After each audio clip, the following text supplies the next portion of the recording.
清明時節，大家都講慎終追遠，究竟慎終追遠係代表咩呢？我哋知道呢句說話係從《論語》裏邊嘅一句，亦都影響我哋中國人2000幾年。傳統嚟講，慎終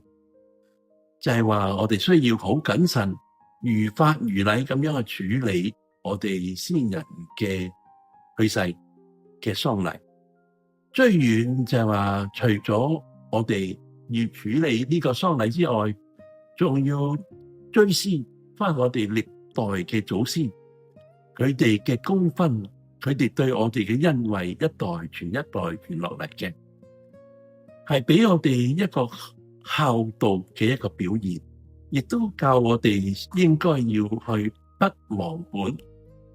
將我哋嘅祖先嘅文化嘅道德一代傳一代傳落去。具體嘅表現就除咗我哋祖先佢去世嗰陣時，每一年都有一個時間，尤其是清明或者係重陽，都要去掃墓。呢個就係提醒我哋不忘本。呢個係最基本嘅一個概念，亦都係一個非常之好嘅一個習慣。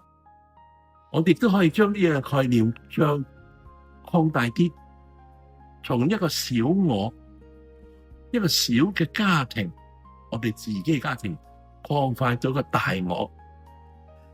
從一個我哋嘅家庭擴闊到我哋成個國家民族嘅文化嘅歷史。我哋對歷史要有尊敬、敬畏、認同，亦都要同對我哋嘅文化有一個尊敬、傳承，一代傳一代傳落去。我哋從呢個慎終追遠嘅呢個概念，從孝道開始，然之後從小我到大我，